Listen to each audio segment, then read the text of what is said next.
대한민국과 건국 대통령의 이야기 8번째 시간입니다. 오늘의 주제는 한미동맹입니다. 1950년 6월 25일 우리 민족사 최대의 비극 6.25 전쟁이 터집니다. 김일성의 남침 명령을 따라 북한군이 기습을 합니다. 3일 만에 우리의 수도 서울이 함락됩니다. 낙동강 전선까지 밀려서 누가 봐도 공산화 될 수밖에 없는 위기였습니다. 그때 미국을 위시한 16개국이 군대를 보내어 대한민국을 구출합니다. 6.25 전쟁 기간 동안 미군 178만 명이 한국에 와서 싸웠습니다. 5만 명 넘게 죽고 10만 명 넘게 다쳤습니다. 미국의 엄청난 달러가 한국에 쏟아지게 됩니다. 전쟁 때문에 미국 경제는 아주 고통스러워지죠. 전쟁이 장기화되고 죽는 사람, 다치는 사람 늘어나자 미국 국민들이 회의를 느끼게 됩니다. 그 당시 미국 사람들은 코리아 그러면 뭔지 모릅니다. 지금이야 한국, 한류 열풍이 있고 우수한 여러 가지 수출품이 있어서 많이들 알지만 그때는요, 코리아 그러면 미국 사람들의 대부분은 그게 무슨 아프리카에 사는 동물 이름인지 새로 나온 애들 장난감인지 코리아가 뭔지 모릅니다.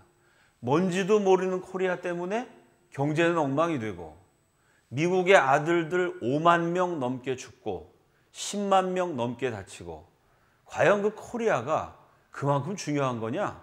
코리아를 위해서 미국의 아들들이 피를 흘려야 되는 이유가 있느냐? 가치 있는 죽음이냐? 미국 국민들이 그런 전쟁 회의에 빠집니다. 그때 화면에 보여지는 아이젠하워가 대통령에 출마하죠. 2차 세계대전을 승리로 이끈 명장입니다. 노르망디 상륙작전의 지휘관이었죠. 이 아이젠하워의 첫 번째 공약이 한국 전쟁 종식입니다. 내가 전 세계에서 펼쳐진 세계대전 같은 큰 전쟁도 끝장낸 사람이다.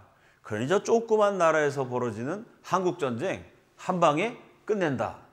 2차 세계대전을 끝냈던 전쟁 지휘관이 전쟁을 끝내겠다면서 선거에 출마하니까 국민들이 몰표를 줍니다. 아이젠하워가 대통령이 되죠. 한국전쟁을 끝내기 위한 아이젠하워의 방법이 휴전입니다. 휴전선 긋고 미국은 떠난다. 3년 동안 미국이 한국을 위해서 할 만큼 했으니 이제 한국은 한국인들이 지켜라. 휴전선 긋고 미국은 떠나면 미국 입장에서는 골치 아픈 수렁에서 벗어나게 됩니다. 한국 입장에서는 어떨까요? 미국은 갔습니다. 다시는 도와주러 오지 않아요? 그런데 우리의 적들은 여전히 남아 있습니다. 휴전선 너머에 북한이 있고요. 압록강만 건너면 그 당시 대한민국보다 100배 컸던 막강했던 중공이 있습니다. 두만강 건너면요, 대한민국보다 면적으로 따지면 250배쯤 될까요? 한반도 전체의 110배가 넘는 거대한 공산주의 종주국 소련이 있습니다. 소련과 중공은 압록강, 두만강만 건너면 곧바로 한반도에 진격해 들어올 수 있어요. 소련, 중공, 북한이 또 한 번 쳐들어온다면 미국은 손 털고 떠났고요. 한국은 100% 공산화됩니다. 이승만이 이 이유를 가지고 아이젠하워한테 따집니다.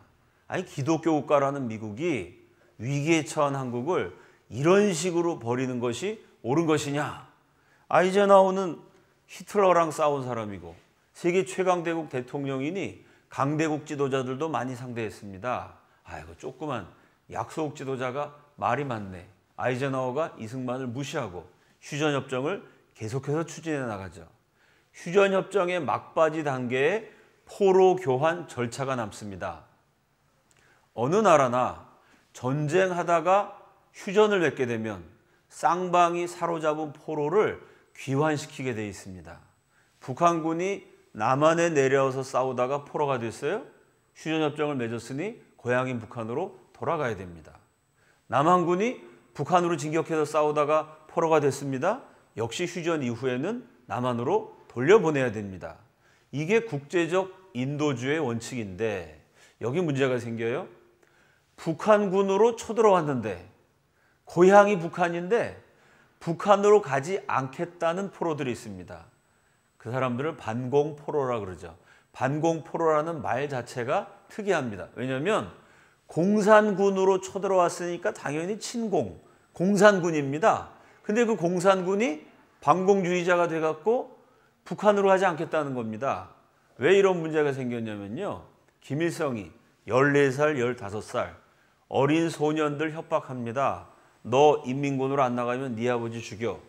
여러분 그 당시 우리나라 90%가량이 문맹자였습니다. 글자도 못 읽는 국민들이 공산주의가 뭔지 자본주의가 뭔지 그 이념 알았던 사람 많지 않습니다. 공산주의가 뭔지 알아서 연구해서 좋아서 공산군이 된 게 아니고요. 너 군대 안 가면 네 아버지 죽인다고 김일성이 협박을 해갖고 어린 병사들이 총 들고 대한민국에 쳐들어왔습니다. 공산군이 되어서 싸우면서 이 병사들이 느낀 게 뭐냐면 공산당은 정말 잘못됐다.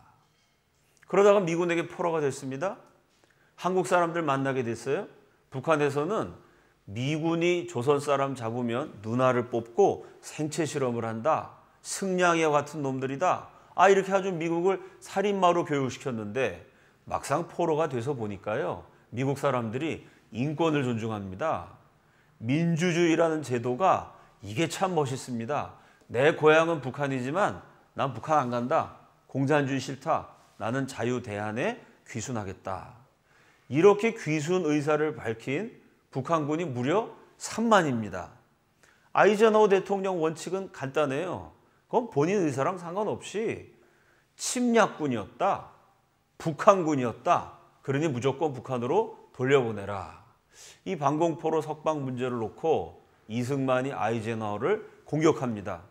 본인들이 자유민주주의 체제에 귀순하겠다는데 그 사람들 인권을 무시하고 그 사람들 의사를 오히려 정반대로 뒤집어서 강제로 북한 보내면 반동분자라고 다 죽는다.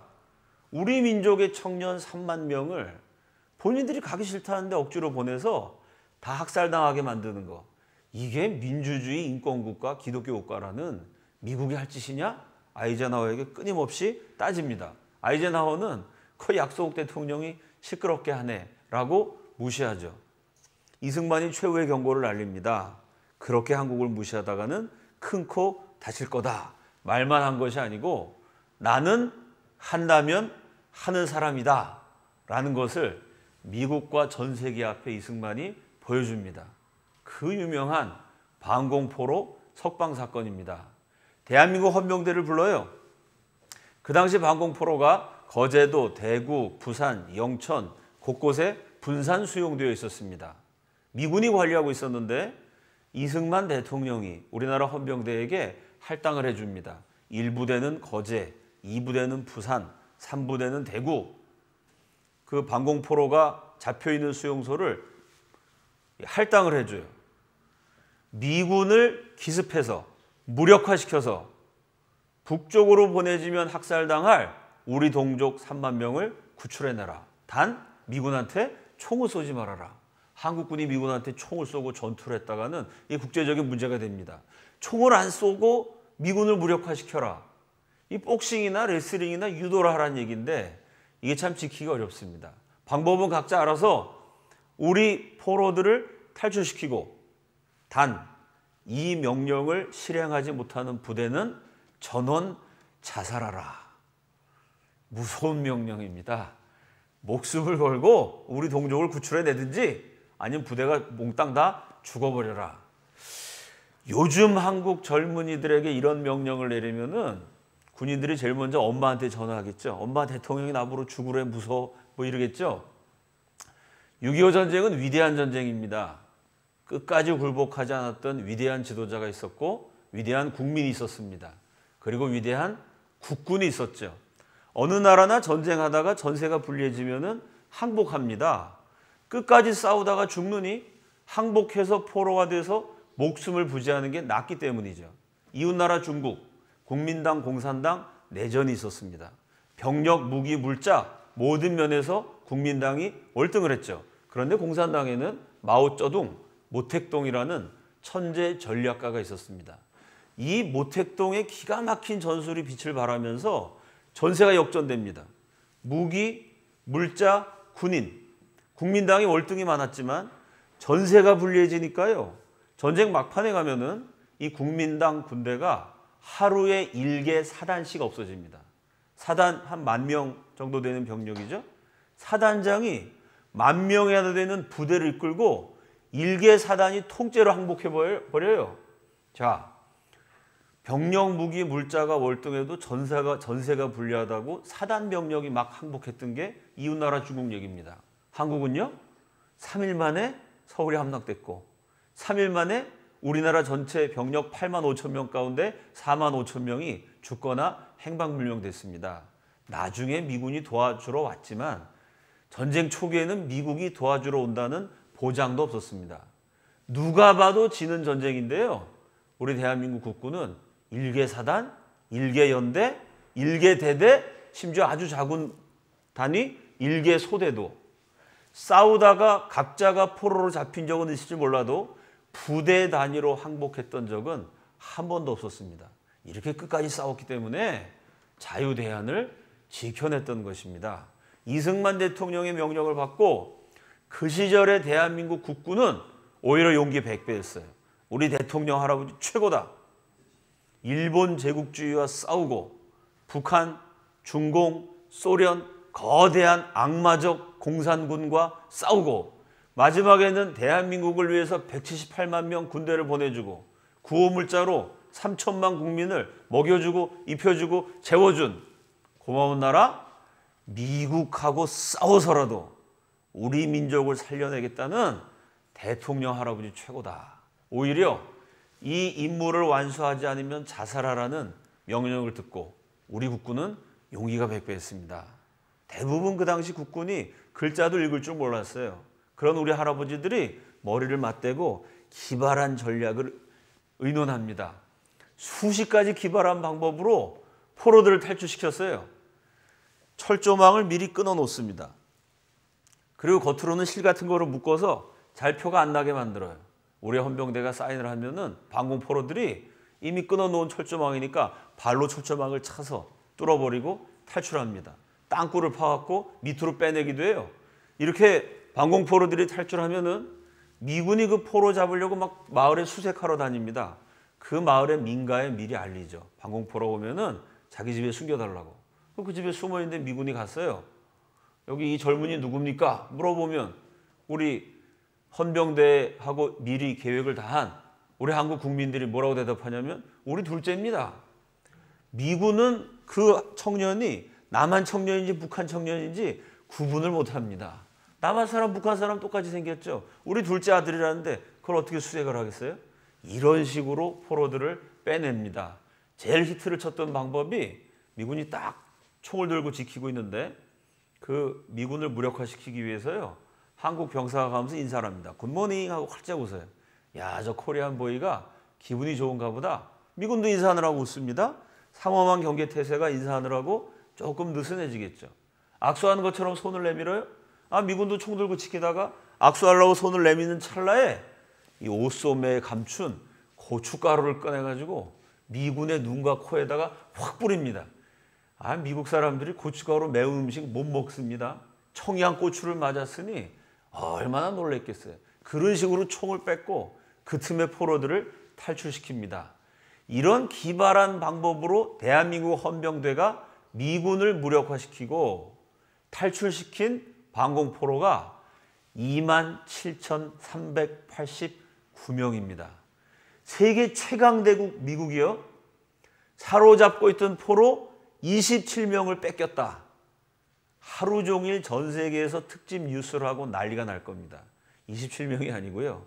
27,389명을 우리 한국군이 미군을 기습해서 총도 안 쓰고 살려냈습니다. 자, 이 반공포로들을 딱 세워놓고 당시 78세의 이승만 대통령 할아버지가 순찰하는 장면입니다. 이 반공포로들 어떤 사람이죠? 대한민국에 쳐들어갔던 공산군입니다. 엄밀하게 따지면 적군이에요. 그러나 이승만 박사의 생각은 전쟁을 일으킨 김일성과 공산당 지도부, 그놈들이 나쁜 놈들이지. 그놈들이 강제로 나가라 그래갖고 쳐들어온 이 젊은이들이 무슨 죄가 있느냐. 북한 정권이 잘못된 거지 북한 주민은 도와줘야 된다. 오늘날도 마찬가지입니다. 북한 정권하고는 싸워야죠. 그러나 북한 동포들 무슨 죄가 있습니까? 굶주리는 동포들 우리가 구출해야 됩니다. 이 대한민국 쳐들어왔던 적군인데 그 청년들을 딱 세워놓고 이제 너희들은 대한민국 국민이야. 통일을 위해서 같이 싸우는 거야. 78세 된 대통령 할아버지의 당당한 모습입니다. 이 사진을 자세히 보시면 앞에 헌병대 모자 쓴 사람이 하나 둘 있을까요? 나머지 다 방공포로예요. 이 북한으로 돌려보내면 당장 학살당했을 3만 명 젊은이가 태극기를 휘날리면서 앞에 이승만 박사 초상화를 들고 행진합니다. 이분이 아니었으면 우리는 꼼짝없이 죽을 뻔했는데 대한민국 대통령이 우리를 살렸다. 북한군 출신 방공포로들의 감사의 표시입니다. 전 세계가 뒤집어졌어요. 세계 최강대국 미국이 적군이 아니라 우방이었던 한국의 기습을 당해서 27,389명의 포로를 뺏겼다. 난리가 났습니다. 미국이란 나라는 당하고 절대로 가만히 있지 않죠. 오사마 빈 라덴이 알카에다 전사들을 동원해서 뉴욕의 쌍둥이 빌딩 테러를 했습니다. 미국이 어떻게 했죠? 전쟁을 일으켜갖고 오사마 빈 라덴을 보호하던 아프간 탈레반 정권 아예 그냥 초토화시켜버렸습니다. 마지막에는 결국 미군이 쏜 총에 오사마 빈 라덴이 죽습니다. 강대국 미국이 당하고 가만히 있지 않아요. 더군다나 아이젠하워는 군인 출신입니다. 1963년 6월 18일 이승만의 이 기습에 허를 찔린 아이젠하워가 성명서를 발표하죠. 이승만의 일방적인 행동은 약속 파기다. 미국은 이승만이라는 또 다른 적을 만났다. 이승만이 우리 편인 줄 알았더니 적이다. 이제 미국은 이승만과 싸운다. 말만 한 게 아닙니다. 이날 실제로 아이젠하워 대통령이요 강요들을 모아놓고 Ever Ready Plan이라는 작전 계획을 논의합니다. 그게 미국의 기밀 문서였는데 50년 지나면서 해제가 돼서 2001년 7월 27일 MBC 텔레비전에서 방영을 했습니다. 이승만을 제거하라 Ever Ready Plan. 이승만을 제거해버리고 미국 말 잘 듣는 사람 대통령 세워놓고 계획대로 미국은 철수한다. 이게 아이젠하워의 전략이었는데 변수가 생깁니다. 자, 미국 국민들 입장에서 보면요. 아이젠하워가 한국 전쟁 끝낸다 그래서 대통령 뽑아줬습니다. 그런데 전쟁 못 끝내고요. 이승만이 포로를 다 그냥 석방해 버리면서 원래 쌍방이 포로를 교환해야 휴전이 되거든요. 근데 포로를 다 풀어주니까 공산군들이 화가 나갖고 북한, 소련, 중국 휴전협정 하지 않는다. 휴전협정이 결렬될 위기에 처했습니다. 그럼 미국 국민들 입장에서는 전쟁 끝낸다 그래서 표 찍어줬는데 전쟁은 못 끝냅니다. 거기다가 우방국이었던 한국한테 뒤통수 맞았습니다. 전 세계적으로 미국은 겁쟁이로 아주 부끄러운 나라 비슷하게 됐어요.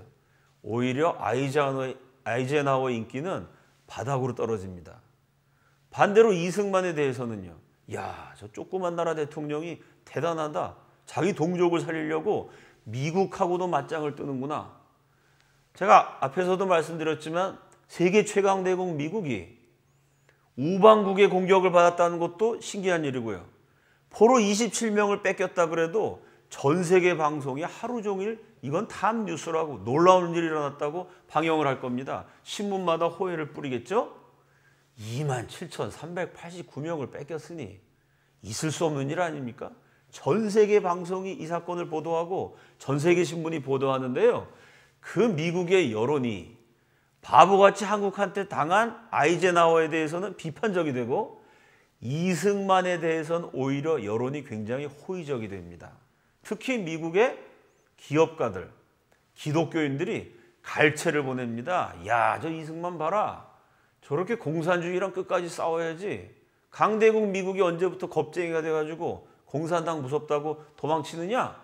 미국의 몇 개 주 상원 의원이 이승만 지지 성명을 발표합니다. 윌리엄 헐스트라는 아주 그 당시 미국에 대단한 재벌이 있었어요. 그 사람이 방송국 신문사 몇 개씩 갖고 있었는데 열렬한 이승만 지지자였습니다. 수백만 장 신문을 인쇄해가지고 뉴욕에 뿌립니다. 그 이승만을 지지하라는 내용이죠. 자기가 소유한 방송을 통해서 하루 종일 이승만 지지하고 아이젠하워를 비판합니다. 이러니 미국 국내 여론이 이상하게 돌아가요. 나중에 아이젠하워가 결국 미국의 존경받는 대통령으로 임기를 마칩니다. 아이젠하워에 대한 전기가 여러 편이 출판이 됐는데 가장 최근에 나온 책을 보면요. 전기 작가가 이렇게 썼어요. 이승만의 방공포로 석방 때문에 아이젠하워 정치일생 최대의 위기를 맞이했다. 임기가 바닥으로 떨어져 갖고 이게 다음번 대통령 선거 재선은 불가능할 지경까지 이루어졌습니다. 잘못하면 그 정치 생명도 날아가는. 아니, 한국을 그렇게 도와주고 나서 뒤통수 맞았으니 국민들이 화가 나지 않겠어요? 그리고 이승만이 아이젠하워에게 끊임없이 했던 얘기가 있습니다. We have a right of suicide. 우리에게는 자살할 권리가 있다. 무슨 얘기일까요? 만약에 휴전협정 맺고 미국이 떠나면 한국이 살 길은 항복뿐입니다. 북한, 중국, 소련 셋이 합쳐서 다시 한번 쳐들어오면 이겨낼 수가 없어요. 공산당한테 항복해야 살 수 있습니다. 끝까지 싸운다는 건 누가 봐도 자살행위입니다. 이승만의 말은 그게 자살행위라면 우리에게는 자살할 권리가 있다. 용감한 한국인은 싸우다가 죽을지언정 공산당에게 무릎 꿇지 않는다. We have a right of suicide. 그 이승만은 끝까지 싸우는, 골리앗과 싸우는 다윗의 이미지로 미국에서 영웅이 되고, 아이젠하워는 겁쟁이, 한국을 3년 동안 다 도와주고 결국 뒤통수 맞은 무능한 대통령, 인기가 추락합니다. 결국 아이젠하워가 어쩔 수 없이 하루 만에 꼬리를 내립니다. 6월 18일에 미국은 이승만이라는 또 다른 적을 만났다. 성명서 발표했던 아이젠하워가 6월 19일 우리는 한국으로부터 절대 퇴장하지 않는다.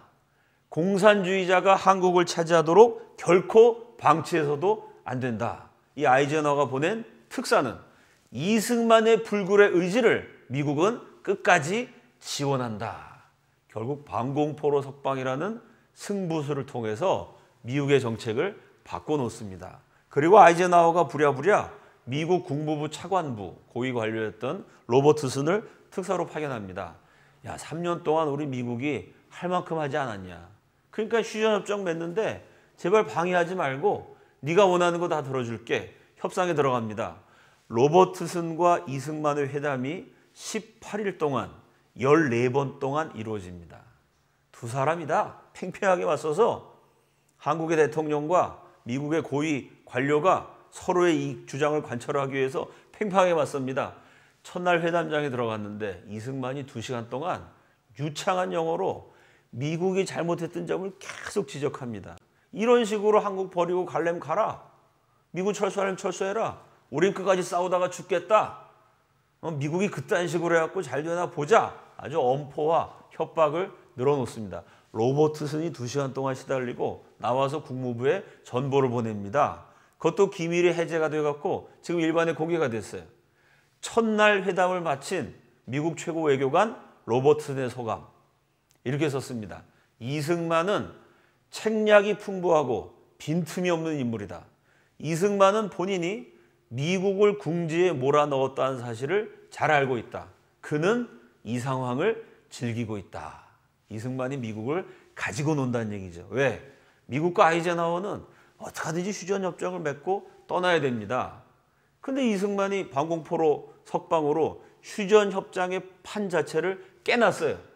그 이승만이 계속 이런 식으로 방해하면 휴전이 안 됩니다. 그럼 아이젠하워 인기는 계속 떨어지게 되고 정치 생명에 위협을 받아요. 그 미국의 약한 점을 정확하게 겨냥해서 대한민국에게 필요한 것을 받아내려고 했던 고단수 외교였습니다. 결국 미국은 이승만이 요청한 2가지를 들어주게 됩니다. 그게 한미 상호 방위 조약인데요. 중요한 내용이 2가지입니다. 첫째가 한국을 아시아 민주주의의 전시장으로 만들어주겠다. 공산주의 안 하고 민주주의 하면 얼마나 근사한 나라가 되는지 한국이라는 전시장, 쇼 윈도우를 통해서 세계에 보여주겠다. 그런 내용입니다. 여러분, 자동차 전시장을 연상하시면 쉽게 이해가 됩니다. 전시장에 고급차를 갖다 놓을까요? 고물차를 갖다 놓을까요? 전시장은 깨끗하게 단장을 합니까? 지저분하게 내버려 둡니까? 전시장은 고급이어야 되고 그럴듯하게 보여야 됩니다. 한국을 전시장 만들어준다는 얘기는 한국을 전시장처럼 그럴듯하게 잘 사는 나라 만들어준다는 얘기입니다. 바로 이 조항 때문에 미국이 한국을 경제적으로 지원하기 시작합니다. 이 조약을 맺고 이승만 대통령이 일시불로 받아낸 돈이 그 당시 대한민국 1년 수출액의 34배입니다. 이승만 정권 내내 미국으로부터 받았던 구호 물자를 달러로 환산하면요, 저 광활한 아프리카 대륙 54개국을 원조한 비용보다 더 많습니다. 미국이 아프리카 54개국 도와준 돈을 다 합쳐봐야 이 작은 나라 한국 한 나라 도와준 돈에도 못 비칩니다. 그러면 미국은 이렇게 한국이 잘 살 때까지 1년 수출액의 34배를 일시불로 주고 10년 내내 아프리카보다 많은 원조를 주고 뿐만 아니라 한국 경제가 발전하도록 기술까지 제공합니다. 지금 한국이 미국 못지않는 기술국가가 됐습니다. 그러나 한미 상호방위조약 맺을 때만 해도요, 우리나라 기술 농사짓는 기술밖에 없습니다. 그 농사도 제대로 못 져갖고 비료를 제대로 못 만들었어요. 인분을 비료로 사용했습니다. 그 시골에 가면은 아주 인분 냄새가 아주 그냥 가득 찼었죠. 그런데 미국이 한국을 그럴듯한 전시장 만들어줘야 되기 때문에 각종 기술을 무료로 제공합니다. 그래서 우리나라 모든 기술, 공업의 발달사를 보면요, 건축기술, 화학기술, 석유로 만드는 기술, 전자기술, 출발은 미국으로부터 받은 기술입니다. 이렇게 미국이 한국 잘 살게 도와주고 한국은 뭘 해야 되느냐? 가만히 있으면 됩니다. 휴전협정에 고춧가루 안 뿌리면 돼요. 미국의 휴전협정을 방해하지 않는 그런 정말 아무것도 안 해도 되는 조건으로 엄청난 달러와 기술을 받게 됩니다. 두 번째 조항이 In and around Korea, 한국과 그 주변에 미군을 배치한다. 이 얘기가 왜 중요하냐면요, 미국 법에 해외 주둔한 미군이 공격을 받으면 대통령은 의회의 승인을 받지 않고 곧바로 전쟁을 선포할 수 있게 됩니다. 그래서 미군이 한국을 떠나지 않고 지켜주었기 때문에 만약에 북한군이 쳐들어오면 해외 주둔한 미군이 공격을 당하게 됩니다. 그때부터 전쟁은 북한과 남한의 전쟁이 아니라 북한과 미국의 전쟁이 됩니다. 지금은 미군이 후방으로 물려진 상태입니다. 이승만 대통령이 이 조약을 맺을 때는요, 미군을 최전방 휴전선에 배치했어요. 휴전선에 북한의 남침 가능한 통로가 24개 있습니다. 김일성이 또 한번 쳐들어오려면 그 24개의 길들을 사용하게 되겠죠. 그 남침 가능 24개의 루트, 길목을 미군이 시켰습니다. 그게 이승만이 맺어낸 한미동맹의 내용이에요. 그럼 어떻게 될까요? 북한군이 쳐들어오려고 총을 쏘면 그 총알은 한국이 아니라 미군에게 날아가게 돼 있습니다.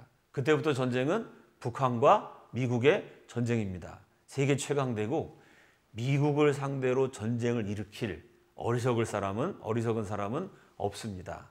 바로 이 조약 때문에 미국이 지켜줘서 이제까지 북한이 쳐들어오지 못하게 됐습니다. 자, 이 한미동맹의 효과를 그 전의 역사하고 비교해보죠.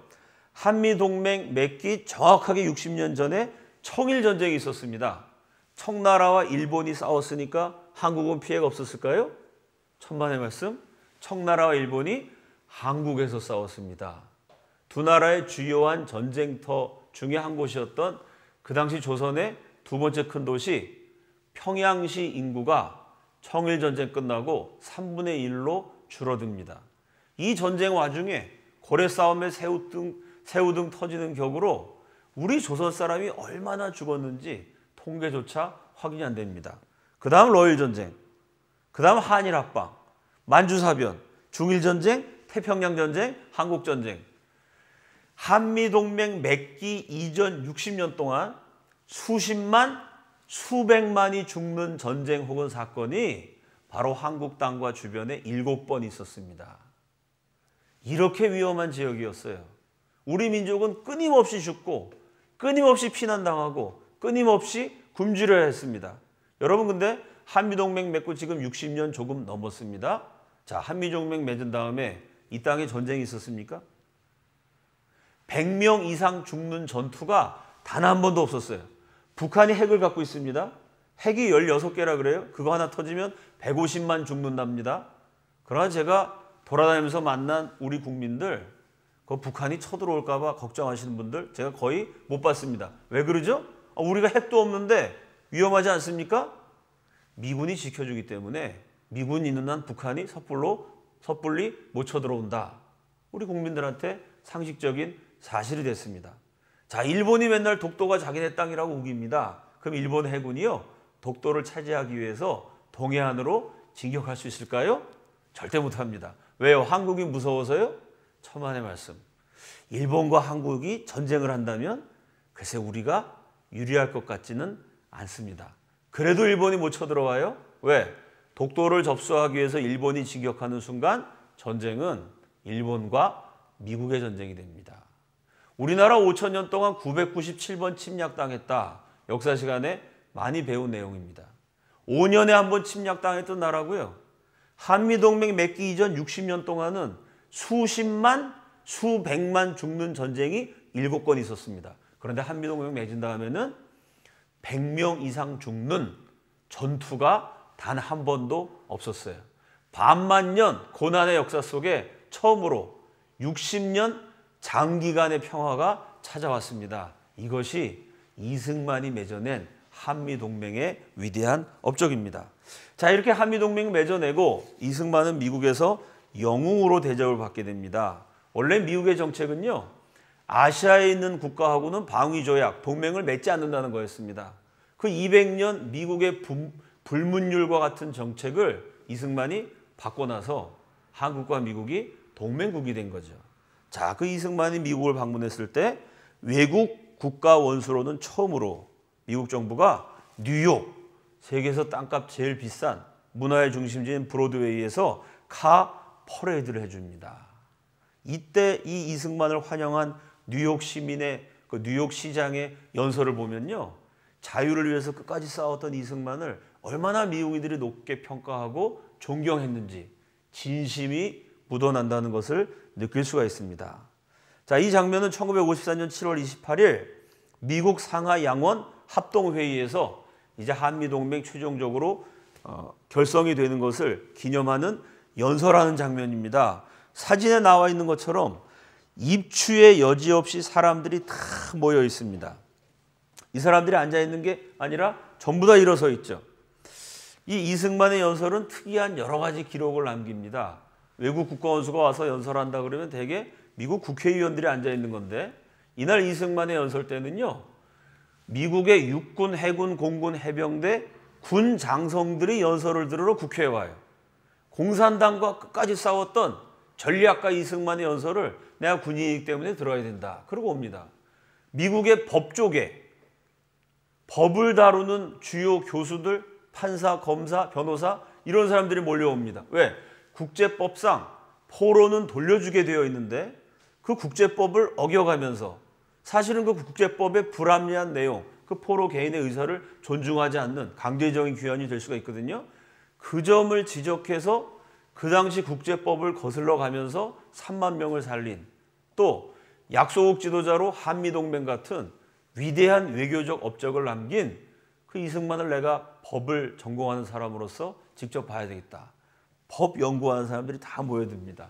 또 미국 수도 워싱턴에 와 있던 세계 각국 외교관들이 또 이 연설을 들으러 와요. 왜? 이 가난한 나라 지도자 이승만이 외교 하나를 잘해가지고 아프리카 54개국보다 많은 달러를 받아냅니다.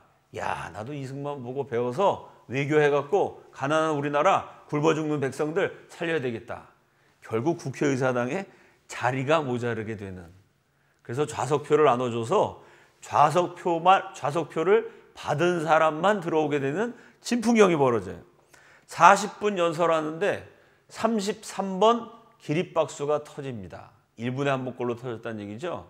유창한 영어로 연설했어요. 첫 번째 기립박수가 터진 대목. 이렇게 얘기합니다.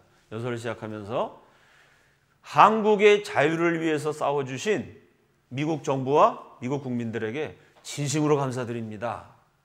모든 미국인들에게 감사드리지만 스페셜 땡스 투, 특별히 감사드리고 싶은 대상이 있습니다. 스페셜 땡스 투 누굴까요?